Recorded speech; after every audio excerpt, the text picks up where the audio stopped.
बिस्मिल्लाहिर्रहमानिर्रहीम। अस्सलाम वालेकुम नाज़रीन, आप देख रहे हैं आज तक न्यूज़ और मैं हूं समी। इससे पहले आप इस कहानी की 35 किस्तें सुन चुके हैं और अब 36वीं किस्त मुलाहिज़ा फरमाएं। दिल में एक आरज़ू मुसलसल रोशन रही कि एक बार उन दोनों को देख लूं।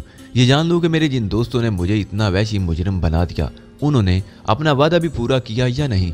अगर उन्होंने यहाँ भी मुझे धोखा दिया तो मैं चंद और कत्ल करूंगा और उसके बाद मौत की आगोश में सो जाऊंगा। उससे पहले मैं मरना नहीं चाहता। मैं जानता हूं कि यहाँ मौजूद लोगों की कहानियां मुझसे ज़्यादा मुख्तलिफ तो नहीं होंगी, बस कभी कभी किसी के लिए दिल में प्यार जाग ही उठता है और मैं सोचता हूं कि मेरी कोशिशों में अगर कोई और भी शामिल हो जाए तो कोई हर्ज नहीं है। हाँ, ज़्यादा अफराद को शामिल नहीं किया जा सकता, इस तरह मैं नाकाम भी हो सकता हूँ। इसलिए मैंने बहुत ज़्यादा भीड़ भाड़ अपने गिर्द नहीं लगाई। बस यूं समझ लो कि तुम्हारे लिए दिल ने चाहा है, सो तुम्हें अपना साथी बनाने पर तैयार हो गया हूं। ओडे के लहजे की नरमी और उसमें छुपी हुई एक अजीब सी कैफियत ने मुझे बहुत मुतासिर किया था। मैंने उसके बाजू पर हाथ रखते हुए कहा, मैं तुम्हारे लिए सिर्फ दुआ कर सकता हूं कि तुम अपने मकसद में कामयाब हो जाओ और मेरी दुआएं तुम्हारी बीवी और तुम्हारी बच्ची के साथ भी हैं कि खुदा उन्हें महफूज रखे, अपनी अमान में रखे और वो ठीक ठाक हो। ओडे उठकर बैठ गया। उसके बदन में एक लम्हे के लिए थरथरी सी दौड़ गई थी। फिर उसने गर्मजोशी से मेरा बाजू पकड़ते हुए कहा, तुम्हारी ये पुरखुलूस दुआ वो तमाम कर्ज अदा कर देती है जो तुम पर वाजिब था। अच्छा, अब मुझे इजाज़त दो। मेरा ख्याल है मैं उन दोनों को भी महरूम ना रखूं। इस तरह कम अज कम हम 4 अफराद तो हो जाएंगे। सफ़र के लिए तुमने क्या बंदोबस्त किया है ओडे? अभी नहीं, वक्त से पहले तमाम मालूमात हासिल करने की कोशिश मत करो, ठीक है? कितना वक्त लग जाएगा हमें यह भी नहीं कहा जा सकता। मुमकिन है बहुत मुख्तसर वक्त रह गया हो और मुमकिन है हालात साजगार ना होने की वजह से हमें मजीद इंतज़ार करना पड़े, लेकिन ये जगह तुम्हारे लिए महफूज है। तुम यहाँ पर रेस्ट करो, न जाने आगे कदम कदम पर जिंदगी की बाजी लगाना पड़ी। और हाँ, बेहतर यह है कि घास के इस मैदान को तुम अपनी महफूज तरीन पनाहगाह समझो और यहाँ से ना उकताओ, क्योंकि बाहर के बारे में तुम्हें कुछ नहीं मालूम। यहाँ से उकता कर बाहर निकलने की कोशिश करो तो मुमकिन है जिंदगी से हाथ धो बैठो। इस किस्म की कुछ और हदायतें देने के बाद वो वापस चला गया। ओडे की वापसी के लिए वक्त का कोई तयन नहीं था। मेरा ये वक्त उसकी कही हुई बातों का तजिया करने में गुजरता रहा। मैंने खुद को इसी दौरान पुरसुकून रखने के लिए मुख्तलिफ ज़हनी मशागिल में मसरूफ़ रखा। फिर एक दिन ओडे वापस आ गया। दिन के तकरीबन 11 बजे थे। ओडे के चेहरे पर शदीद थकन के आसार नुमायां थे। मेरी कमीगाह में दाखिल होकर उसने मुझे आहिस्ता से आवाज़ दी और मैं जल्दी से उसके सामने पहुंच गया। ओडे के चेहरे पर वही खौफनाक वहशत फैली हुई थी। उसने अजीब सी निगाहों से मुझे देखते हुए कहा, रवानगी का वक्त करीब आ गया है मिस्टर खान, बाहर हमारे कुछ साथी तुम्हारे मुंतजिर हैं। मैं मुतजस्सिस निगाहों से ओडे की शक्ल देखने लगा। इस वक्त मुझे ओडे के चेहरे पर एक अजीब सी सफाकी महसूस हुई।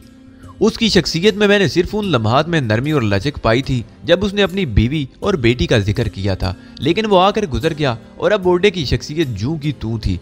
बहरहाल इस पर गौर करना मुनासिब न समझा और उससे कहा, अब हमें क्या करना है मिस्टर ओडे? मेरे साथ बाहर आओ, ओडे ने कहा और मैं उसके साथ बाहर निकल आया। थोड़ी देर के बाद ओडे एक ऐसी जगह मुझे लेकर पहुंच गया जहां मैंने चंद अफराद को देखा। 2 कवि इकल आदमी जो ओडे ही की तरह का लिबास पहने हुए थे वहां मौजूद थे। उनमें से एक शख्स बूढ़ा और खस्ता हाल नजर आता था। उसकी शेव बढ़ते बढ़ते सफेद दाढ़ी बन गई थी। उसने ढीला ढाला लिबास पहन रखा था, लेकिन तनोज तोश से यूं महसूस होता था जैसे अब भी वो अच्छी खासी कुव्वत का मालिक हो। दूसरा शख्स अलबत्ता उसकी निस्बतन चाको चमन और ज्यादा तवाना था। नजदीकी 3 ऐसे आदमी पड़े हुए थे जिनके हाथ और पांव पुश्त की जानिब रस्सियों से कस दिए गए थे और वो शायद बेहोश थे। एक बड़ा सा ब्राउन रंग का थैला नजदीक ही रखा हुआ था। बेहोश पड़े हुए आदमियों में से एक शख्स निहायत कवि इकल और खौफनाक शक्ल का नजर आ रहा था। उसके बदन पर मलाओं की सी वर्दी थी। बाकी 2 आदमी अलबत्ता आम से आदमी थे, लेकिन उनके सरों पर जो टोपियां बंधी हुई थी उन पर कुछ लिखा हुआ था जिससे यह अंदाजा होता था कि वो खलासी हैं। मैं दिलचस्पी से इन तीनों को देखता रहा। तब ओडे ने कहा, इंतहाई कोशिश के बावजूद हमें ये सिर्फ 3 अफराद दस्तयाब हो सके। मेरे ये 2 दोस्त इन तीनों को यहाँ लाने में मेरे मावन रहे और सच्ची बात तो यह है मिस्टर खान कि अब तक इस सिलसिले में तुम्हारा किरदार नुमाया नहीं रहा। ताहम एक तजवीज़ में पेश करता हूँ। मैंने सवालिया अंदाज में ओडे की शक्ल देखी। उसके अल्फाज कुछ मशकूक से थे और उनका मफहूम मेरी समझ में नहीं आ रहा था। मैंने भारी लहजे में कहा, मैं तुम्हारी बातें नहीं समझ सका मिस्टर ओडे। ये 3 कैदी हैं और हम में से 3 आदमियों को इनकी शक्लें इख्तियार करके इस जहाज से सफर करना है। जो गरीवाल के इस जजीरे से रवाना होने वाला है। इस थैले में मेकअप का सामान है और मैं चेहरे को तब्दील करने में महारत रखता हूँ। ये चौड़ा चकला शख्स जो तनोतोज में सबसे ज्यादा मेरा हम जिसामत है, चुनाचे मेरे बारे में तो ये तय हो गया कि मैं इसका हुलिया इख्तियार करके ये सफर कर सकता हूँ। बाकी रहे ये 2 आदमी जो इस जहाज के खलासी हैं जिसमें हमें सफर करना है। चौथा आदमी कोशिश के बावजूद हमें दस्तयाब नहीं हो सका। सवाल ये पैदा होता है कि ये 3 अफराद हैं और हम 4। हम अपने आप में से किसे कम करें कि हमारे सफर का आगाज हो सके। ओरडे के लहजे में जो मैंने खेदी थी उसने मेरे बदन में झुरझुरी सी पैदा कर दी। मैं चंद लम्हे उसकी शक्ल देखता रहा, उसका मफहूम समझता रहा। फिर मैंने आहिस्ता से कहा, मिस्टर ओरडे, ये लोग तो तुम्हारे साथ रवाना होने का ज्यादा हक रखते हैं। मुझे ये बात तस्लीम है कि मैं तो इस मामले में बिल्कुल जूनियर हूँ और ये सच है कि मैंने फरार के मंसूबे पर अमल करने के लिए अभी तक तुम्हारे साथ मिलकर कोई अमली कदम नहीं उठाया, बल्कि तुम पर बोझ ही बना रहा हूँ। अगर तुम मुझे यहाँ पर छोड़ना चाहो तो यकीन करो मुझे कोई अफसोस नहीं होगा। बात उसूल की है, लेकिन अगर मैं तुम्हें तुम्हारी रज़ाकाराना पेशकश को कबूल करते हुए यहाँ छोड़ दूँ तो रास्ते भर तक मैं सफर करता रहूंगा। मेरा दिल खदशात से पुर रहेगा। इंसान हो, वो सब कुछ जान चुके हो जो यहाँ से फरार के सिलसिले में मैंने तुम्हें बताया है। हम खौफ इराज की फिदा में सफर नहीं कर सकते। अगर ऐसी ही रज़ाकाराना फितरत रखते हो तो खुदकशी कर लो, मुझे कोई एतराज ना होगा। तुम्हें जिंदा छोड़ना मेरे लिए मुमकिन नहीं।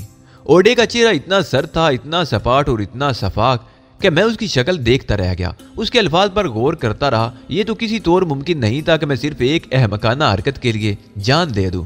ओरडे जाना चाहता है तो जाए, मैं उसका एहसान नहीं लेना चाहता, लेकिन यह भी किसी तौर मुमकिन नहीं था कि उसकी फरमाइश पर मैं खुदकशी कर लूं। ओरडे ने गर्दन हिलाते हुए मेरी तरफ देखा और बोला, अगर तुम इस बात को पसंद नहीं करते तो मेरे पास इसका एक दूसरा हल भी है। वो दूसरी शक्ल ये है कि ये दोनों मौजूद हैं, इनमें से किसी एक से जंग करो और इस जंग के नतीजे में तुम दोनों में से एक को हलाक हो जाना है। इस तरह दूसरा अपने आप को इस सफर के हकदार साबित कर देगा। एक की मौत दूसरे को जिंदगी बख्श देगी। ओरडे, मैं खुशी से बात कह चुका हूं कि मैं खुद को रोकने के लिए तैयार हूं। तुम्हारे कहने से मैं खुदकशी नहीं कर सकता और इन दोनों से जंग करने का मेरे पास कोई जवाब नहीं है। लेकिन अगर तुमने खुदकशी नहीं की तो हम तुम्हें जिंदा नहीं छोड़ेंगे। उस दूसरे शख्स ने, जो कभी इकल बदन का मालिक था, मुस्कुराते हुए कहा। उसके चेहरे पर शैतानियत और खबासत रक्सां थी। फिर उसने कहा, बेहतर ये होगा कि तुम मिस्टर ओरडे की बात तस्लीम कर लो। वो फैसला कुदरती होगा जो जंग के बाद खुद ब खुद जाहिर हो जाएगा। मैंने सर निगाहों से उसे देखते हुए कहा, मैं तुम्हारा नाम नहीं जानता दोस्त, लेकिन अगर तुम मेरे हाथों कत्ल हो गए तो मुझे दुख होगा कि मैंने एक बेगुनाह को मार दिया। ये सारी बातें अमकाना है। हम लोग जिन हालात से गुजर रहे हैं उनमें रहम दिली और इखलाक इक़दार की कोई गुंजाइश नहीं। मारो या मर जाओ, ये जिंदगी का उसूल है, खास तौर से इन जज़ायर में। चुनाचे मिस्टर ओरडे, आप मुझे हुक्म दीजिए कि मैं इस शख्स को कत्ल कर दूं। उसने इस बार ओरडे को मुखातिब करके कहा। ओरडे ने दोनों हाथ फैला लिए और बोला, ये तो होना ही है। अगर तुम इब्तदा करना चाहते हो तो मुझे कोई एतराज नहीं है। ओरडे के इन अल्फाज के साथ ही उस शख्स ने आगे बढ़कर मुझ पर हमला कर दिया। उसने अपने सर की टक्कर मेरे सीने पर मारने की कोशिश की थी, लेकिन मैं फुर्ती से एक तरफ हट गया। बड़ी अजीब सी कैफियत हो रही थी। दिल नहीं चाह रहा था कि इनसे जंग करूं और अपनी जान बचाने के लिए एक ऐसे बेगुनाह शख्स को हलाक कर दूं जिसके दिल में न जाने क्या क्या आरज़ुएं और उमंगें होंगी। लेकिन सूरत हाल ऐसी हो गई थी कि चूहे की मौत मरना भी मुझे पसंद नहीं था। ओरडे ने दोनों हाथ उठाकर कहा, नहीं, इस तरह नहीं। आओ, मैं तुम्हारे लिए मैदान जंग का इंतखाब कर दूं। तुम में से किसी के पास हथियार नहीं। ये हाथों की जंग है और इसमें फतह के लिए खासी जिद्दोजहद करना पड़ेगी। दूसरा शख्स इस बात के लिए तैयार हो गया। मैं भी अपने ज़हन को तमाम खदशात से आज़ाद कराने में कामयाब हो गया था। जिंदगी अगर यही सब कुछ चाहती है तो फिर इससे फरार किस तरह मुमकिन था। ओरडे ने जो हमारी जगह जंग के लिए मुंतखब की थी वो यहाँ से थोड़े फासले पर ही थी, लेकिन मेरी समझ में ये बात नहीं आई थी कि उसने इस जगह का इंतखाब क्यों किया है। मेरा मद्दे मुकाबिल, जिसका नाम मुझे अभी तक मालूम नहीं हुआ था, बहुत बेसब्रा था। उसने मुझे गौर करने का मौका नहीं दिया और एक बार फिर भैंसे की बानिद मुझ पर पल पड़ा। मैंने उसका वार खाली देने के बाद पलटकर एक टांग उसके पेट पर मारी और दूसरी बार उसकी टांगों पर एक वार किया। मेरे दोनों ही वार निहायत बेपरवाही से हुए थे, लेकिन उनके नताइज सामने थे। मेरा मद्दे मुकाबिल 4 शाने चित पड़ा था। अगर मैं चाहता तो इस जंग का फैसला चंद लम्हे में ही कर देता, लेकिन मेरा ज़मीर मुझे मुसलसल मुलामत कर रहा था। ऐसी मजबूरी आ पड़ी थी कि मेरे बस में कुछ भी नहीं था। ये वैसी इंसान जिसका नाम ओरडे था, अपनी जिंदगी की बका के लिए सिर्फ एक ही बात पर आमादा हो रहा था, वो ये कि हम दोनों में से बस एक जिंदा रहे। मैं उसकी बात मानने से इनकार करूं या मेरा मद्दे मुकाबिल मुझसे लड़ने पर आमादा ना हो, तो फिर हम में से एक को खुदकशी करना पड़ेगी या ये लोग किसी एक को कत्ल कर देंगे। मैं खामोशी से खड़ा अपने हरीफ को देख रहा था, जो चंद लम्हे चित पड़ा, पलकें झपकाता रहा और उसके बाद उसे एहसास हो गया वो कायली बरत कर अपने लिए खतरात को जन्म दे रहा था। चुनाचे उसने सीधा खड़ा होने की बजाय उल्टी कलाबादियां खाई। उसके ज़हन में यही ख्याल होगा कि मैं उसके सीधा खड़ा होने का इंतजार कर रहा हूँ, इसलिए अपनी दानिश में उसने ये चालाकी की थी। ओडे और दूसरा शख्स खामोशी से खड़े इस जंग का तमाशा देख रहे थे। मेरा हरीफ एक बार फिर हाथ फैलाकर मेरे सामने आ गया और मैंने आहिस्ता से उससे कहा, मेरे दोस्त, यकीन करो मेरे दिल में तुमसे लड़ने की जरा भी ख्वाहिश नहीं। अगर ओडे इस बात पर तैयार हो जाए कि मुझे यहाँ छोड़ा जाए और तुम दोनों को लेकर निकल जाए तो मुझे जरा भी एतराज नहीं होगा। उस शख्स ने एक लम्हे के लिए मुझे घूरा और दूसरी बार फिर मुझ पर हमला कर दिया। इस बार उसने मेरे सीने पर फ्लाइंग किक मारने की कोशिश की थी, लेकिन मैंने उसकी ये कोशिश भी नाकाम बना दी और यूं ही वो मेरे नजदीक पहुंचा मैं झुक गया। अलबत्ता मैंने उसे दूसरी तरफ गिरने नहीं दिया था, बल्कि जैसे ही वो जमीन पर गिरने लगा मैंने झुककर उसे अपनी कमर पर सहारा दिया और फिर पलटकर उसी जगह डाल दिया जहां से उसने मुझ पर हमला किया था। मैंने अंदाजा लगा लिया था कि वो थोड़ी बहुत लड़ाई बढ़ाई से तो जरूर वाकिफ है, लेकिन जंग का माहिर नहीं और मेरे मुकाबले पर वो चंद मिनट भी ना ठहर सकेगा। मेरी इस नरम दिली पर उसे गालबन झंझलाहट आ गई थी। चुनाचे इस बार भी वो मुझ पर पिल पड़ा। मैं जिधर भी हटकर बचने की कोशिश करता वो उसी सिमत लपकता। आखिर उसने मेरा गिरेबान पकड़ लिया, फिर उसने 2-3 घुंसे मेरे जबड़ों पर मारे और उसके बाद मुझे उठाने की कोशिश करने लगा, लेकिन अब तो ये मुमकिन नहीं था। मैंने दोनों हाथ उसके दोनों कानों पर मारे और वो एक हल्की सी कराह के साथ पीछे हट गया। अभी तक मैंने उस पर कोई जारहाना वार नहीं किया था, लेकिन वो मुसलसल अपनी जिद्दोजहद में मसरूफ था। मैं इससे बचता रहा। तकरीबन 10 मिनट इसी तरह गुजर गए। इस दौरान मैंने एक बार भी उस पर हमला नहीं किया था। उसे शदीद गुस्सा आ रहा था। दफअतन उसने हल्क से एक तेज आवाज निकाली और इस बार मैं हैरान रह गया। वो मुझ पर हमलावर होने की बजाय एक सिमत दौड़ गया और फिर उसने एक लंबी छलांग लगा दी। ओडे और उसके साथी के हल्क से एक वहशत ज़दा सी आवाज निकली। मैं उस छलांग का मकसद नहीं समझ सका था, लेकिन जो कुछ मैंने देखा वो मेरे लिए बहुत तकलीफ दे था। जिस जगह उसने छलांग लगाई थी वो एक खौफनाक कातल दलदल थी, जिसमें गिरने के बाद किसी तौर जिंदा बचना मुमकिन नहीं था। अब ओडे की ये चाल मेरी समझ में आ गई। वो मुझे इस जगह इसलिए लेकर आया था कि जंग का फैसला बआसानी हो जाए और हम में से कोई भी किसी को इस दलदल में फेंकने में कामयाब हो जाए तो फैसले में दिक्कत नहीं होगी। लेकिन एक लम्हे के लिए अपने हरीफ की यह हरकत मेरी समझ में नहीं आ सकी थी।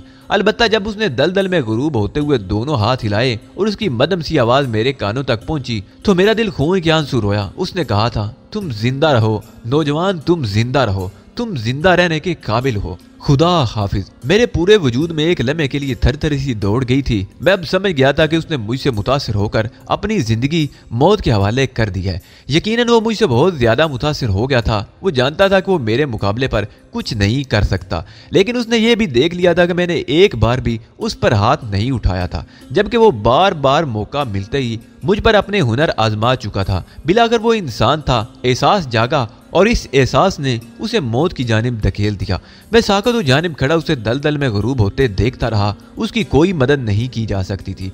ओडे थके थके अंदाज में आगे बढ़ा और मेरे शाने पर हाथ मारते हुए बोला, यह जरूरी था खान, बेहद जरूरी था। तुम मेरी मजबूरी समझते हो। मैंने उदास निगाहों से ओडे की तरफ देखा और बोला, जिंदगी बचाने का यह तरीका मुझे बिल्कुल नहीं पसंद आया ओडे।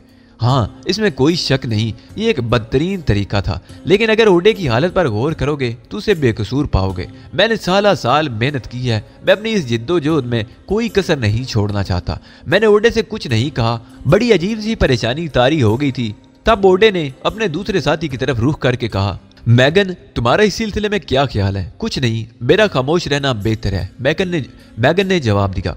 ओडे उसे चंद लम्हात सपाट निगाहों से देखता रहा और फिर उसने जुर से कहा, हम जज्बाती हो गए हैं। क्या जानवरों की इस दुनिया में हम इंसान बनते जा रहे हैं? याद रखो, इंसान बनकर किसी को कुछ नहीं मिलेगा। चलो अपना काम करो।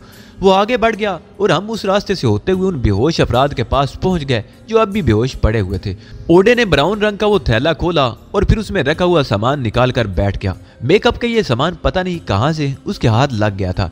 मैंने उसके बारे में कुछ पूछना मुनासिब नहीं समझा। उस शख्स की मौत ने मुझे वाकई बड़ा परेशान कर दिया था। ओडे ने पहले अपने चेहरे में तब्दीलियां पैदा की। आईना सामने रखकर वो अपने चेहरे की मुरम्मत करता रहा। बलाशुबा वो मेकअप का माहिर था। पता नहीं वो क्या चीज था और पता नहीं क्या कुछ करता रहा। उसके बाद मेरी बारी आई। मुझे उसने एक खास खलासी का रूप दिया और फिर बूढ़े मैगन के चेहरे की मुरम्मत करने लगा। तकरीबन 3 घंटे इस काम में सर्फ हो गए थे। फिर उसने कवि इक्कल शख्स का लिबास उतार कर खुद पहन लिया और हम दोनों को भी हिदायत की कि इनकी जेबों से तमाम चीजें निकाल कर अपने कब्जे में ले लें। हम दोनों ने यही सब कुछ किया और उसके बाद ओडे की एक और दरिंदगी हमारे इल्म में आई। उसने बेहोश आदमियों में से एक को कंधे पर लादा और एक तरफ बढ़ने लगा। उसका मकसद मैं समझ गया था, वो इस शख्स को भी दलदल में ही फेंकना चाहता था, लेकिन क्या किया जा सकता था। यहाँ तो वहशत दरिंदगी चारों तरफ थी। मैंने कोई लफ्ज नहीं बोला। ओडे ने यके बाद दीगरे इन तीनों को दलदल में उछाल दिया और वो बेचारे होश में आए बगैर ही मौत की आगोश में जा सोए। और अब यही बेहतर था मेरे लिए कि अपने आप को इन एहसासात से आज़ाद कर लूं, वरना ख्वाह मुखा ओडे के और मेरे दरमियान तलखी पैदा हो सकती थी। इन तीनों को मौत के घाट सुलाने के बाद ओडे ने इस तरह हाथ झाड़े जैसे धूल साफ कर दियो और उसके बाद मुस्कुराकर मेरी तरफ देखता हुआ बोला, जितने दलेर और जितने बहादुर तुम हो, इसी बहादुरी का सबूत दो। जज्बात बेशक इंसानी जिंदगी के साथ हैं, लेकिन मौत इन सारी चीजों से ज्यादा होलनाक है। उसने दूसरे आदमी को मुखातिब करके कहा, क्यों मैगन, क्या मैंने गलत कहा? मैगन ने एक जुरजुरी सी लेकर नफी में गर्दन हिला दी। उसके बाद हम वापस झाड़ियों के दरमियान बने हुए इसी मकान में आ गए। ओडे ने एक जगह पांव फैलाकर बैठते हुए कहा, रात की तारीकी में हमें यहाँ से निकलना होगा। ये सारा सामान यहीं पर फेंक देंगे ताकि कोई निशान बाकी ना रहे। सुनो, मेरा नाम डैक है, तुम जर्मन हो। उसने मैगन की तरफ उंगली उठाकर कहा, और तुम? आखिरी इशारा उसने मेरी जानिब किया था। अपने नाम ज़ेन नशीन कर लो। तुम दोनों इस टूटे फूटे जंगी जहाज के खलासी हो और हमें उस जहाज से इसी हैसियत से सफर करना है। जिन लोगों के दरमियान में तुम्हें ले जाऊंगा वहां अजनबियत का इजहार मत करना। वहशत, दीवानगी के मुजाहरे उन सब की आदत है और ज्यादातर खामोश रहना अगर कभी जरूरत कोई पेश आए, और सिवाय इल्टरबाजी के तुम्हें और कुछ नहीं करना। हम शाम होने का इंतजार कर रहे थे और जब शफक की रोशनी धुंधलाहटों में डूब गई तो हम ओडे की रहनुमाई में चल पड़े। मौत के रास्तों पर सफर करना आसान काम नहीं था, वो भी बढ़ते हुए अंधेरे में। एक एक कदम उसके नक्शे कदम पर रखा जा रहा था जिसकी उसने हदायत कर दी थी। खुदा खुदा करके इस होलनाक सफर का इख्तिताम हुआ और हम आबादी में दाखिल हो गए, लेकिन ओडे रुका नहीं था। हम बंदरगाह पर उस जगह जा रहे थे जहां जहाज का अमला रहता है। आबादी से गुजरते हुए ओडे ने कहा, रात के मुश्तरका खाने में तुम दोनों भी शरीक हो गए। मेरे आसपास रहने की कोशिश मत करना, लेकिन तमाम सफर के दौरान हमें एक दूसरे पर निगाह रखना होगी ताकि कोई एक किसी हिमाकत का मुर्तकिब हो रहा हो तो उसे दूसरा संभाल ले। तुम मुतमईन रहो मिस्टर ओडे। क्या मिस्टर मैगन बहुत खामोश तबे इंसान है? खामोशी तमाम बलाओं को टालती है, लेकिन तुम अब से मैगन नहीं जर्कन कहोगे। ये गलती दोबारा नहीं होनी चाहिए। Okay chief. Okay. Mister zircon कुछ बीमार मालूम होते हैं। काम के वक्त ये खूब चाको चौबंद हो जाएगा। इस शख्स के बारे में बस ये बता देना काफी है कि ये 3 मुल्कों का मुजरिम है। लोहे की एक कान इसने सिर्फ इसलिए धमाके से उड़ा दी थी कि एक सुपरवाइजर से इसकी दुश्मनी हो गई थी। कान के धमाके में 80 मजदूर हलाक हो गए, उन्हीं में वो सुपरवाइजर भी था। उसके अलावा उसने एक मजमे आम में घुसकर 8 बॉडीगार्ड की मौजूदगी में एक मुल्क के वजीर दिफा को कत्ल किया था। बहुत से कारनामे हैं इसके। ओडे हंसने लगा। मैं फटी फटी आंखों से मैगन को देखा जो हमारी गुफ्तगू से बेनियाज हमारे साथ चल रहा था। लकड़ी की छत के नीचे बड़ी बड़ी बत्तियां लगाकर जहाजियों की रिहाइश गाह बनाई गई थी। एक तरफ उनके बिस्तर पड़े हुए थे और दूसरी तरफ बड्डी और काई लगी मेटरें डाइनिंग हॉल की जरूरत पूरी कर रही थी। सारे माहौल पर वहशत की हुक्मरानी थी। खाने का वक्त हो चुका था। चंद अफराद इन मेजों पर खाना लगा रहे थे। बड़ी बड़ी मूंछों वाले एक शख्स ने ओडे को आवाज दी और वो इस तरफ चला गया। मैगन मुझसे काफी दूर जा बैठा था। फिर एक आदमी ने पीतल के एक घंटे को लकड़ी की हथौड़ी से बजाना शुरू कर दिया और लोग अपनी जगहों से उठने लगे। ये खाने के लिए इतला थी। मेजों के गिर्द हुजूम हो गया। लोग बड़ी बड़ी प्लेटों में एक खास किस्म का साग, गोश्त के टुकड़े और लंबी लंबी डबल रोटियां लेकर पीछे हट जाते। मैंने भी उन्हीं की तकलीद की। मुझे इन लोगों में मिल जाने में कोई दिक्कत नहीं हुई थी। उसके बाद कुछ लोग अपने बिस्तरों में जा घुसे, कुछ ताश लेकर बैठ गए। मुझे अपने बिस्तर के बारे में कोई अंदाजा नहीं था। मैगन मुझसे कुछ दूर एक बल्ली से टेक लगाकर बैठ गया। मैंने भी यही किया था। जगह जगह कह के उबल रहे थे। इस वहशत खेज माहौल में जिंदगी से भरपूर ये कह के बड़े अजीब लग रहे थे, लेकिन सबकी कैफियत मुझ जैसी तो नहीं थी। ये खलासी बेफिक्र थी और उन्हें जिंदगी की इन उलझनों से वास्ता नहीं पड़ा था जिनका हम लोग शिकार थे। काफी देर गुजर गई। एक जगह कुछ हंगामा भी हुआ, मारपीट भी हुई, लेकिन खुद ही खत्म भी हो गई। इन लोगों को रोकने वाला कोई नहीं था। एक बार फिर पीतल का घंटा बजाया गया और सबको सांप सूंघ गया। रोशनियां गुल कर दी गई और खलासी जगह जगह दराज हो गए। गालबन किसी के लिए किसी जगह की कैद नहीं थी। ये आरामदेह ख्वाबगाही तो थी नहीं कि लोग अपने अपने बिस्तरों का खसूसी तौर पर इंतखाब करते। मैं भी इस वहशत ज़दा माहौल में एक जगह लेट गया। यूं तो खासा वक्त इन्हीं हालात में गुजार चुका था और गुजार रहा था, लेकिन आज की रात कुछ खास खसूसियात की हामिल थी। चारों तरफ से खराटे उभरने लगे, लेकिन मैं उनमें बेफिक्रों की मानिंद गहरी नींद नहीं सो सका था। हालात थे कि ज़हन पर जलगार किए हुए थे और मैं उन्हें झटक कर सोने की कोशिश कर रहा था ताकि दूसरी सुबह अलर्ट होकर अपना काम अंजाम दे सकूं। कई बार आंख लग गई और कई बार जागा, लेकिन अपनी जगह से जिम्बश नहीं की थी, यहाँ तक कि सफेदा शहर नमूदार हो गया। 7 बजे घंटी बजी और तमाम लोग उठकर बैठ गए। हल्का हल्का नाश्ता करने के बाद सब के सब बंदरगाह की तरफ बढ़ गए, जो यहाँ से ज्यादा फासले पर नहीं थी। लहरों का शोर सारी रात ही सुनाई देता रहा। मैं भी इन्हीं लोगों में शामिल हो गया। मैगन या नए नाम के साथ जरकन अब मुझसे ज्यादा फासले पर नहीं था, लेकिन ओडे नजर नहीं आ रहा था। वो रात ही से गायब था और कई बार मेरी निगाहें उसे तलाश कर चुकी थी। एक मर्तबा ऐसा हुआ कि जरकन मेरे बिल्कुल नजदीक आ गया तो मैंने उसकी तरफ देखे बगैर ही कहा, ओडे हमें नजर नहीं आया। जरकन ने उसी निगाहों से मुझे देखा जिनसे नाखुशगवार सी कैफियत का इजहार होता था। फिर वो आहिस्ता से बोला, उसका नाम डैक है। मैंने दिल ही दिल में शर्मिंदगी महसूस की और खामोशी से आगे कदम बढ़ा रहा था। तब जरकन ने कहा, वो जहाज पर मौजूद है। मैं आहिस्ता आहिस्ता आगे बढ़ता रहा और थोड़ी देर के बाद बंदरगाह तक पहुंच गया, जहां एक कदीम तर्ज का जहाज जिसके सामने हिस्से पर कैप्टन लिखा हुआ था पानी में झूल रहा था। आरजी किस्म की मखसूस सीढ़ी जहाज तक जाती थी, जिसके चौड़े तख्ते इतने वसी थे कि उस पर 8-8, 10-10 मजदूर बआसानी गुजर सकते थे। किनारे पर लकड़ी की पेटियां पड़ी हुई थी जिनका हजम ज्यादा नहीं था, यानी इतना बड़ा था कि एक आदमी उसकी पेटी को अपनी पुश्त पर बआसानी लाद सकता था। दूसरे खलासियों की तरह मैंने भी पेटी अपने शानों पर उठाई और सीढ़ी की जानिब बढ़ गया। थोड़ी देर के बाद मैं जहाज के अर्शे पर पहुंच गया। यहाँ पेटियों को बार किया जा रहा था। ऊपर पहुंचने वाले खलासियों के लिए यह जरूरी नहीं था कि वो फौरन ही वापस लौट आएं। जहाज पर मुख्तलिफ काम हो रहे थे। कोई जहाज के तख्ते जोड़ने में मसरूफ था, कोई उसकी सफाई कर रहा था, कोई फटे हुए बादबान रफू कर रहा था। मैं एक लम्हा सोचता रहा। इस माहौल में मैंने बनजरे गायर देखा और एक बार फिर नीचे उतर आया। फौरी तौर पर जहाज के बारे में कुछ जान लेना मुनासिब नहीं था। दोपहर तक हम लोग ये पेटियां चढ़ाते रहे। उनकी तादाद खत्म होती जा रही थी और यूं महसूस होता था जैसे ये इन पेटियों की आखिरी खेप हो, क्योंकि किसी तरफ से नई पेटियां यहाँ नहीं लाई जा रही थी। 1 बजे काम खत्म हो गया। उसी वक्त खाने की घंटी बजी थी। तकरीबन 30 पेटियां मैंने ऊपर पहुंचाई थी। इतने चक्कर लगाने के बाद भूख खूब चमक उठी थी। चुनाचे मैस में पहुंचकर मैंने भी इतनी फुर्ती से अपने लिए खाना निकाल लिया जितनी फुर्ती दूसरे खलासियों ने दिखाई थी। लेकिन खाने से फारिग होने के बाद हमें दोबारा बंदरगाह पर नहीं जाना पड़ा था। ऐलान किया गया था कि जहाज आज रात को 10 बजे रवाना हो जाएगा। खलासी अपनी अपनी जरूरियात से फारिग हो जाएं। उसी वक्त मैंने ओडे को देखा, जो मुझसे ज्यादा फासले पर नहीं था।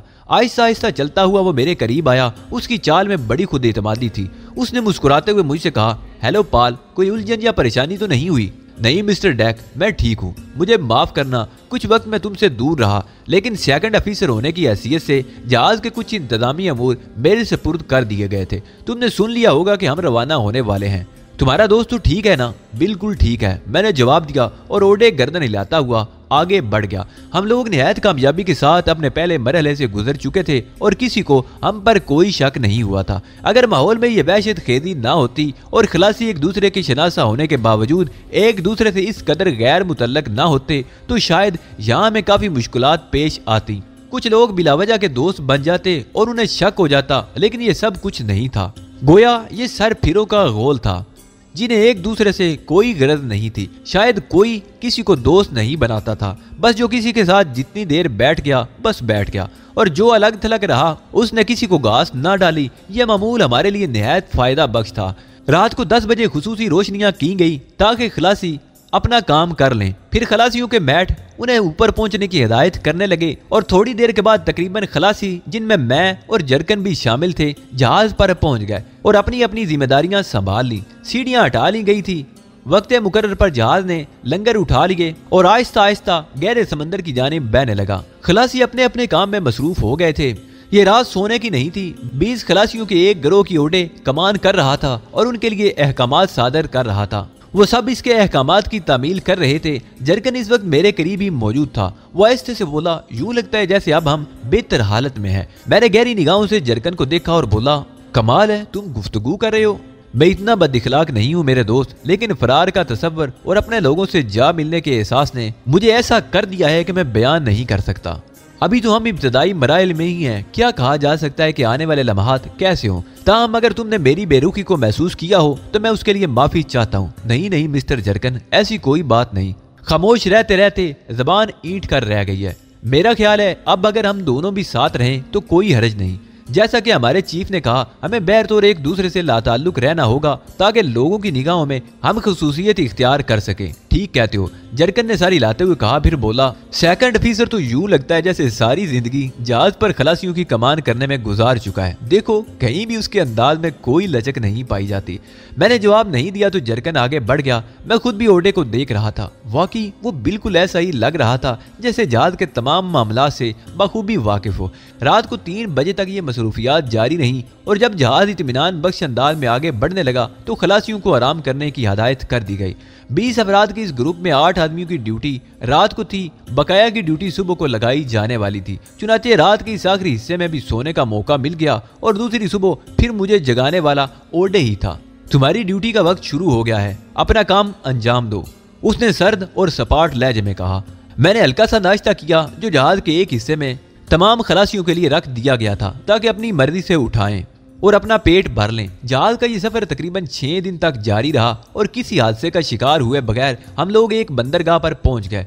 यहाँ चारों तरफ वैरानी और ऐसेब ज्यादा खामोशी माहौल पर मुसल्लत थी। जहाज एक आर्दी डेक के साथ लगा हुआ था लेकिन यहाँ कोई चीज उतारी नहीं गई। अलबत्ता 4 घंटे के बाद कुछ ट्रक साहिल पर पहुंचे और आर्दी डेक से थोड़े फासले पर खड़े हो गए। ट्रकों पर शराब के बैरल लदे हुए थे जिन्हें जहाज पर चढ़ाना खलासियों ही का काम था। मैं खुद भी इस काम में मसरूफ रहा, बार बर्दारी करता रहा। शाम हुई तो चाय तकसीम की गई। चाय का एक बड़ा मग हाथ में लिए हुए ओडे मेरे पास पहुंच गया। उसने चाय का एक लंबा घूंट लेकर इसे मैदे में उतारते हुए कहा, यहाँ से भी रात ही को रवाना होगा। रात तक हम लोग हस्बे मामूल अपना काम अंजाम देते रहेंगे, लेकिन जब जहाज की सीढ़ी हटा ली जाए तो उस वक्त हमें समंदर में उतर जाना होगा। तुम यकीनन पानी में अपना काम अंजाम दे सकोगे। मैंने सिंसरी खेल निगाहों से ओडे को देखा और बोला, क्यों नहीं, मैं बआसानी तैर सकता हूँ। बात इस वक्त तैरने की नहीं बल्कि जहाज के ढांचे से थोड़ी दूर जाकर समंदर में छुप जाने की है। मुतमईन रहो, मुझे इसमें कोई दिक्कत नहीं होगी। बाईं सिमत की वो झाड़ियां देख रहे हो, वो उस तरफ जो झाड़ियों के झुंड है। हाँ, क्यों नहीं, हमारी मंजिल वही होगी। जहाज के रवाना होने तक हम उस तरफ अपना काम अंजाम देते रहेंगे जैसे मसरूफ कारकन हो, लेकिन वक्त मुकर्रर पर हम तीनों को जहाज से उतरकर समंदर में रोपोश होना होगा। उसके बाद इन झाड़ियों में पनाह लेनी होगी। ठीक है, मैंने जवाब दिया। बेशुमार सवालात मेरे ज़हन में मचल उठे थे लेकिन इस वक्त किसी बहस की गुंजाइश नहीं थी। ओडे ने जो कुछ कहा था उस पर अमल करने के लिए एक निगाह तमाम हालात का जायजा लेना जरूरी था। वैसे ओडे की यह कोशिश खासी सिनसनी खेज थी। ठीक है, जहाज यहाँ से चल देगा, सारी रात सफर करता रहेगा। मुमकिन है सारी रात लोगों को हम तीनों को ख्याल ना है, लेकिन सुबह की रोशनी में किसी न किसी को जरूर ये अंदाजा हो जाएगा कि 3 आदमी जहाज से गायब हैं। इस गुमशुदगी को वो क्या हैसियत देंगे? क्या उनके पास इस किस्म के जराए नहीं होंगे कि वो इस जजीरे को इन 3 आदमियों के बारे में इतला दे दें? मुमकिन है कुछ और वक्त भी गुजर जाए, यानी दिन का वक्त भी, और किसी को अंदाजा ना हो सके, लेकिन बिलाखिर किसी न किसी को ये मालूम तो जरूरी हो जाएगा। अब इस सिलसिले में सवाल किससे किया जाता? मैं इन झाड़ियों का जायजा लेता रहा। बाकी वक्त कोई खास मसरूफियत नहीं थी। बैरल जहाज पर चढ़ाए जा चुके थे। कोई खास तब्दीली मामूलात में नमूदार नहीं हुई थी, यहाँ तक कि वो वक्त आ गया जब जहाज की रवानगी के इंतजामात होने लगे। हम लोगों को अपना अपना काम खुद ही अंजाम देना था। सीढ़ियां हट चुकी थी और अब समंदर में पहुंचना हमारी अपनी जिम्मेदारी थी। किसी को यह अंदाजा लगाने की फुर्सत ना थी कि कौन क्या कर रहा है। मैंने इस बात को पहले ही ज़हन में रखा हुआ था और एक ऐसी रस्सी अपने लिए मुंतखब कर ली थी जो मुझे समंदर तक पहुंचा सकती थी।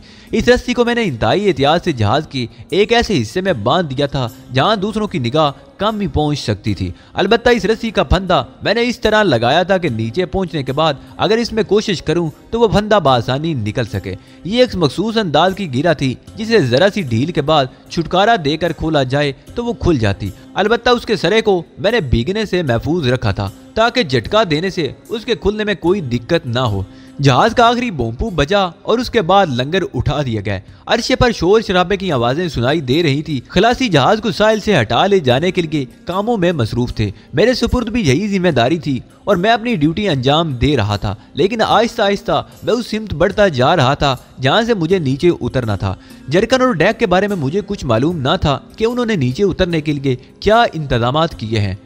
ये वसवसे भी दिल में नमूदार हो रहे थे कि अगर वो दोनों किसी तरह अपनी कोशिश में नाकाम हो गए तो मैं तन्हा इस जजीरे पर क्या करूंगा। मुझे तो ये भी मालूम नहीं था कि ये कौन सी जगह है और यहाँ के मामलात क्या है। साहिल वीरान सा था और मैंने किसी और चीज को नहीं देखा था। बहरहाल मैं आहिस्ता आहिस्ता इस रस्सी के करीब पहुंच गया। जहाज अब रेंगने लगा था। मैं उसके जरिए नीचे लटक गया और फिर जहाज की फौलादी दीवार के साथ साथ नीचे उतरने लगा। इसका पहाड़ जैसा वजूद मेरी निगाहों के सामने था। पंखे चल रहे थे, मेरा बदन कमान बन गया था और मैं चारों हाथ पैरों की मदद से आहिस्ता आहिस्ता नीचे उतरने लगा। नीचे बिखरी हुई मौजें जहाज के फुलादी ढांचे से टकरा कर लौट रही थी। जहाज के पंखे पानी को काट रहे थे और वो किसी मस्त हाथी की तरह झूमता हुआ आगे बढ़ता रहा। बहुत ही खौफनाक सूरत हाल थी, लेकिन बहरतौर मैं पानी के इस दायरे में उतर गया जो जहाज की काट से बनता चला जा रहा था। दायरे ने मुझे फौरन ही उछाल दिया और जहाज से थोड़े फासले पर फेंक दिया। अगर रस्सी हाथ में ना होती तो शायद मुझे खासी मुश्किलात का सामना करना पड़ता, लेकिन आखिरी कोशिश भी करना जरूरी थी जो मैंने नहीं की बल्कि बिखरी हुई मौजों ने की। रस्सी को खुद ब खुद झटका लगा और वो खुलकर नीचे आ पड़ी। मैंने सुकून की गहरी सांस ली। न जाने किस ख्याल के तहत मैंने इस रस्सी को अपने हाथ से नहीं छोड़ा और उसे मजबूती से पकड़े पकड़े नीचे बैठता चला गया। तकरीबन 30 सेकंड तक मैं पानी में गोता लगाए रहा और उसके बाद मैंने जरा सा सर उभारा। जहाज ने भी बहुत थोड़ा फासला तय किया था, चुनाचे बेहतर यही था कि मैं उसकी मुखालिफ सिमत पर तैरना शुरू कर दूं। यही गनीमत था कि समंदर की जानिब रोशनियों का रुख नहीं रखा गया था। मैं अपनी दानिश में मखसूस सिमत की जानिब तैरता रहा, जहां पहुंचकर मुझे साहिल की जानिब बढ़ना था और फिर अपने आप को झाड़ियों में रुपोश कर लेना था। आहिस्ता आहिस्ता मैं रस्सी भी समेटता जा रहा था और उसका गुच्छा सा मेरे हाथों में बनता जा रहा था। जहाज के इतराफ में पानी का जो बहाव था उससे निकलने के बाद मुझे अपने काम में बहुत ज्यादा दुश्वारी पेश नहीं आ रही थी। चुनाचे मैं पूरी एहतियात से किनारे की तरफ तैरता आ रहा था और फिर साहिल की नर्म रेत पर पहुंच गया। रस्सी का गुच्छा मैंने एहतियात के साथ रखा था। बाज़ औक़ात कोई मामूली सी शय भी काम आ जाती है। साहिली रेत शफाफ और चमकीली थी। यहाँ रुकना एक नई मुसीबत को दावत देना था। बहुत दूर से भी इस चमकीली रेत पर किसी स्याह धब्बे को देखा जा सकता था। चुनाचे फौरी तौर पर मुझे अपने आप को उन झाड़ियों में पोशीदा करना पड़ा। शदीद थकन के बावजूद मैंने भीगी हुई वजनी रस्सी को कांधे पर डालकर झाड़ियों की सिम दौड़ लगा दी। थोड़ी देर के बाद मैं लंबी लंबी घास में दाखिल हो गया। मेरा सांस धोखनी की मानद चल रहा था। झाड़ियां दूर तक फैली हुई थी, लेकिन उनके फैलाव का सही अंदाजा लगाना मुश्किल था। ताहम मुझे उनके फैलाव से कोई गरज नहीं थी, मुझे अपने साथियों का इंतजार था। हालात कदरे संभले तो मैंने उनकी तलाश में निगाहें दौड़ाई। भूरी रेत के टीले तहद्दे निगाह बिखरे हुए थे और उनके दरमियान में झाड़ियों के ये झुंड गैर फितरी से मालूम होते थे। ये झुंड सिर्फ इसी सिम थे, बाकी दूसरी तरफ रेत बिल्कुल साफ और सपाट थी। मैं घास में घुस तो आया था, लेकिन अब मुझे ये खतरा पैदा होने लगा था कि यहाँ अशरातुल अर्द पोशीदा ना हो। जगह जगह सुराख नजर आ रहे थे और ये सुराख कुदरती नहीं थे, यकीनन रेत में रहने वाले अशरातुल अर्द ने किए थे। ताहम इस वक्त इन तमाम बातों से बेनियाज होकर सिर्फ गुजरने वाले वक्त का इंतजार करना था। मेरे कान हर आट पर लगे हुए थे और यूं यूं वक्त गुजरता जा रहा था, मेरी वहशत में इजाफा होता जा रहा था। अभी तक ओडे या हैगन के कदमों की चाप नहीं सुनाई दी थी। अगर वो झाड़ियों में होते तो यकीनी तौर पर इतनी देर इंतजार न करते। जहाज की रोशनी अब भी नजर आ रही थी, लेकिन वो काफी दूर पहुंच चुका था। साहिल से रवानगी के वक्त उसकी रफ्तार बहुत तेज रखी गई थी, न जाने क्यों। न जाने क्यों आसमान बादलों से ढका हुआ था, फिदा पर तारीकियां मुसल्लत थी, लेकिन इसके बावजूद मेरी आंखें रात की तारीकी से मानूस हो चुकी थी और मैं दूर तक देख सकता था। मैं अपनी तमाम ज़हनी कुव्वतों से आहटें सुनता रहा, लेकिन चारों तरफ वैरानी और सन्नाटे का राज था। मेरा दिल धड़कने लगा। मुझे यूं महसूस हुआ जैसे वो दोनों नीचे उतरने में कामयाब नहीं हुए, या अगर हो भी गए हैं तो समंदर की लहरों के साथ बह गए हैं। तकरीबन 2 घंटे गुजर गए। अब मेरी मायूसी इंतहा को पहुंच चुकी थी कि दफातन मैंने झाड़ियों से थोड़े फासले पर 2 साए देखे। दोनों अचानक ही नमूदार हुए और फिर उनका रुख इन्हीं झाड़ियों की तरफ हो गया। मेरा दिल खुशी से उछल पड़ा था। अब ये अंदाजा लगाने में कोई दुश्वारी नहीं थी कि वो दोनों ओडे और मैगन ही थे, लेकिन उन्हें इतनी देर कैसे लग गई। मैं सोचने लगा झाड़ियों से निकलना नुकसानदेह भी हो सकता था। चुनाचे मैं वहीं दुबका उनका इंतजार करता रहा। दोनों आहिस्ता आहिस्ता झाड़ियों के नजदीक पहुंच गए और फिर ओडे की आवाज उभरी, क्या तुम यहाँ मौजूद हो? मैंने फौरन ही जवाब दिया, हाँ मिस्टर ओडे, मैं यहाँ मौजूद हूँ, बाहर निकल आओ। ओडे ने कहा और मैं बाहर निकल आया। वो डेक जहाँ से बैरल चढ़ाए गए थे इस जगह से कुछ फासले पर था, लेकिन वैसे भी वो सुनसान नजर आ रहा था और यूं लगता था जैसे अब वहाँ कोई मौजूद ना हो। इसलिए ओडे ने कोई खतरा महसूस किए बगैर मुझे पुकारने में कोई हर्ज नहीं समझा। वो थके थके से अंदाज में झाड़ियों से थोड़े फासले पर रेत में बैठ गए थे और उनकी आवाज में थकन का सा अंदाज था। मैं बाहर निकलकर उनके नजदीक पहुंच गया। आप लोगों ने बहुत देर कर दी। हाँ, हमारी तकदीर ही थी कि हम यहाँ तक पहुँचने में कामयाब हो गए। दरअसल हमने जिस रास्ते से उतरने का फैसला किया था वहाँ पर बहुत से लोग जमा हो गए थे और कोई दूसरी जगह ऐसी नहीं थी कि हम चलते जहाज से समंदर में छलांग लगा देते। तकरीबन 40 मिनट के सफर के बाद हमें इसका मौका मिल सका कि हम अपनी मतलूबा जगह से समंदर में उतर जाएं। मेरे अलावा मिस्टर मैगन के साथ भी यही मुश्किल थी। 40 मिनट का सफर तय हो चुका था जो कम नहीं था और उसके बाद ही हमें इसका मौका मिल सका कि हम समंदर में उतरें। लेकिन इसी दौरान में हम समंदर में काफी दूर जा चुके थे। तुम खुद अंदाजा करो कि जहाज ने 40 मिनट में कितना फासला तय कर लिया होगा और जिस जगह हम लोग समंदर में उतरे थे वहाँ तूफानी मौजें थी और उन मौजों को चीर कर साहिल तक पहुँचना जितना मुश्किल काम हो सकता है उसका तुम तसव्वुर भी नहीं कर सकते। बस यूं समझो कि ये सिर्फ इत्तफाक है कि हम तुम यकजा हो गए दोबारा, ओडे ने कहा और फर्श पर लेटकर गहरी गहरी सांसें लेने लगा। मैगन आहिस्ता से बोला, मिस्टर खान, इस मामले में हमसे तुम ज्यादा खुश नसीब साबित हुए या फिर ये भी हो सकता है कि तुमने हमारी निस्बतन ज्यादा धानत से काम लिया हो और ऐसी जगह नीचे उतरने के लिए मुंतखब की हो जहाँ तुम्हें कोई दिक्कत पेश ना आए। ओडे ने कोई जवाब नहीं दिया, बस वो खामोशी से पड़ा आसमान को घूरता रहा। काफी देर के बाद उसकी कैफियत बहाल हो सकी थी और फिर वो उठकर बैठ गया। उसके होंठों पर मुस्कुराहट खेल रही थी। तब उसने कहा, बहरहाल इस किस्म के हादसात का हमें मुंतज़िर रहना चाहिए और मुकम्मल फहम फरासत से उन पर काबू पाने के लिए खुद को तैयार रखना जरूरी है। मैंने या मैगन ने उसकी बात का कोई जवाब नहीं दिया। पता नहीं मैगन की मालूमात इस सिलसिले में क्या थी, लेकिन मैं ये सोच रहा था कि अब इस जगह हमें कितना वक्त सर्फ करना होगा और यहाँ से आगे बढ़ने के लिए क्या क्या इंतजामात करना होंगे। ओडे ने हमें इस सिलसिले में ज्यादा तजस्सुस का शिकार ना होने दिया और वो बोला, जिन लोगों ने बैरल जहाज पर चढ़ाए थे उनमें मेरा एक आदमी शामिल था और मैं उसे अपने यहाँ पहुँच जाने के सिलसिले में इतला दे चुका था। ये बात मैं तुम्हें इसलिए बता रहा हूँ कि तुम्हारे ज़हनों में यकीनन तजस्सुस होगा कि अब क्या होगा। ओडे ने मुस्कुराकर मेरी और मैगन की शक्ल देखी, फिर बोला, मैं कोई काम अहमकाना अंदाज में नहीं करता। आओ अब हमें थोड़ा सा सफर करना होगा। हम दोनों खामोशी के साथ उठ खड़े हुए। बादलों के टुकड़े आहिस्ता आहिस्ता तैरते हुए एक जानिब बढ़ते जा रहे थे और सितारे निकल आए थे। सितारों की मदम छांव में हम तीनों आगे बढ़ने लगे। ओडे यहाँ भी हमारा रहनुमा था। उसका रुख उस डेक से जो समंदर के किनारे आर्जी तौर पर बना दी गई थी जनूबी सिमत में था। गालिबन उसे उसके बारे में कुछ हदायत दी गई होंगी। तकरीबन 2 फरलांग का फासला तय करने के बाद हमें तारीकी में एक टूटी फूटी खंडर नमा इमारत नजर आई। मैंने फौरन ही अंदाजा लगा लिया कि ओडे का रुख उसी इमारत की जानिब है। इमारत को देखने के बाद उसने सफर की रफ्तार कुछ तेज कर दी थी और थोड़ी दूर चलने के बाद वो बोला, मुमकिन है हमारे दोस्त वहां पहुंच गए हों और हमें देर हो गई हो। जहाज से उतरने के बाद जो गड़बड़ हुई वो मेरे लिए बिल्कुल गैर मुतवक्के थी। ये अल्फाज अदा करने के बाद वो खामोश हो गया और थोड़ी देर के बाद हम इस खंडर नमा इमारत तक पहुंच गए। इमारत के बारे में रात की तारीकी में कोई अंदाजा नहीं लगाया जा सकता था कि वो कैसी थी, लेकिन उसकी बोसीदा दीवारें और टूटे हुए दरो दीवार को देखकर ये बात कम से कम साफ महसूस हो जाती थी कि वो सिर्फ एक खंडर है और उसका कोई मसरफ नहीं। हम इमारत के सामने वाले हिस्से में जाकर खड़े हो गए। ओडे झुक झुक कर जमीन पर कुछ तलाश करने लगा था। चंद लम्हे के बाद वो सीधा खड़ा हो गया और अभी हमें ज्यादा देर नहीं गुजरी थी कि हमने किसी इंजन की आवाज सुनी। ओडे के होंठों पर मुस्कुराहट फैल गई। फिर उसने आहिस्ता से कहा, शुक्र है हम सही वक्त पर पहुंच गए। वैसे भी अगर हम ना पहुंचते तो हमारा इंतजार रोशनी से पहले तक करते। मगर मिस्टर ओडे, हमें इस गाड़ी में कहाँ तक सफर करना है? खामोश रहो मेरे दोस्त, ये सवालात अभी तुम्हारे लिए और खुद मेरे लिए बेमकसद हैं, ओडे ने जवाब दिया।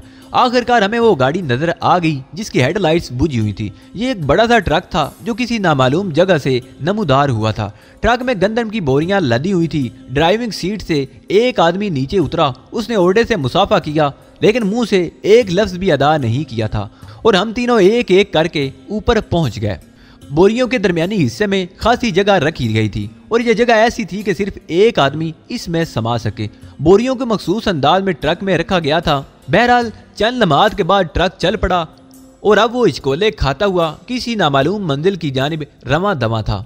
तकरीबन 20-25 मिनट ये सफर जारी रहा और उसके बाद ट्रक एक जगह रुक गया। किसी ने आगे बढ़कर ड्राइवर से सवाल किया, इन बोरियों में असला तो मौजूद नहीं? नहीं जनाब, आप इत्मीनान के लिए किसी भी बोरी को खोलकर चेक कर सकते हैं, ड्राइवर ने जवाब दिया।